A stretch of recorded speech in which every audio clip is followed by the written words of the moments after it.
नमस्कार, आप देख रहे हैं हमारा डिजिटल प्लेटफॉर्म। मैं हूं आपके साथ सुजाता और इस वक्त हम मौजूद हैं भीलवाड़ा के शास्त्री नगर में, जहां मंगलवार की शाम आदर्श तापड़िया नाम के एक युवक की हत्या के बाद तनाव फैल गया। इस वक्त हम आदर्श के घर के बाहर ही मौजूद हैं और आपको घर से लगातार रोने की आवाज़ें आ रही होंगी। 2 दिन हो चुके हैं लेकिन यहाँ एक अजीब सी खामोशी है। हालांकि हालात सामान्य हो गए हैं क्योंकि मंगलवार की शाम को जब ये सूचना मिली कि आदर्श की हत्या कर दी गई है और आरोप ये लगा कि कथित तौर पर दूसरे समुदाय के लोगों ने इस हत्या को अंजाम दिया है, तो यहाँ माहौल तनावपूर्ण हो गया।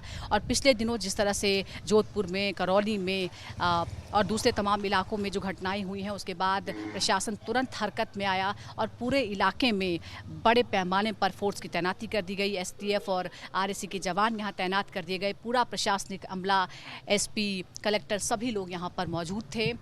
इस हत्या के विरोध में बुधवार को वीएचपी के साथ ही हिंदू जागरण मंच और बीजेपी ने बंद का आह्वान किया था।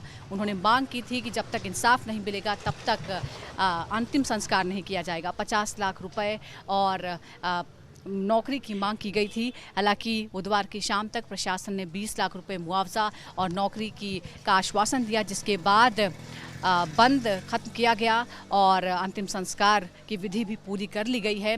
24 घंटे के लिए एहतियात के तौर पर इंटरनेट भी बंद किया गया था, जो आज सुबह फिर से बहाल कर दिया गया। लेकिन जिस तरह की घटनाएं लगातार प्रदेश में हुई हैं, उसने फिर इस मामले को लेकर सवाल खड़े कर दिए गए हैं। ये भी सवाल उठाया गया कि जो संगरौली में 4 मई को एक घटना हुई थी जिसमें मुस्लिम समुदाय के लड़कों पर हमला हुआ था, क्या ये उसका रिएक्शन था? हालांकि प्रशासन का ये कहना है कि ये दोनों ही घटनाएं बिल्कुल अलग अलग हैं।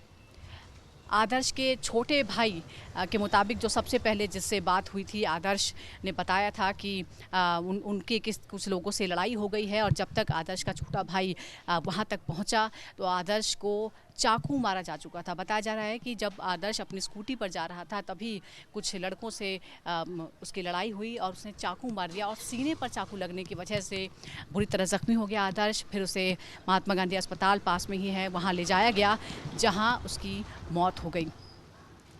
आदर्श 3 भाई हैं, उनके पिता नहीं थे, घर में वो इकलौते कमाने वाले थे और यहाँ आदर्श किराना स्टोर उन्हीं के नाम से उनके घर के बाहर ये चलता है। तो परिवार की आर्थिक स्थिति बहुत अच्छी नहीं थी, इसीलिए ये भी ज़रूरी था कि उन्हें आर्थिक सहायता मिले ताकि आदर्श के जाने के बाद भी जो उनके छोटे भाई हैं और उनकी माँ हैं, कम से कम उनका गुजर बसर चल पाए।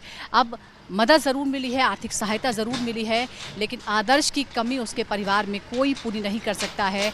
फिलहाल हालात सामान्य होने के बाद से सुरक्षा हटा ली गई है, जैसा हम आपको दिखा रहे हैं, और लोगों का आना जाना लगातार जारी है। लेकिन नाराज़गी है लोगों में क्योंकि अभी तक इस मामले में 3 लोगों को डिटेन किया गया है, लेकिन परिवार का ये कहना है कि अभी असली आरोपी गिरफ्त से बाहर हैं, वो नाबालिग हैं और ऐसा जो आरोपी हैं, असली आरोपी हैं, उन्हें बचाने के लिए किया जा रहा है। हालांकि प्रशासन लगातार कार्रवाई का भरोसा दे रहा है। देखना होगा कि क्या इस मामले में और गिरफ्तारियां होती हैं और क्या इस मामले में इंसाफ होता है और होता हुआ नज़र आता है। हमारे साथ जुड़ने के लिए शुक्रिया। नमस्कार।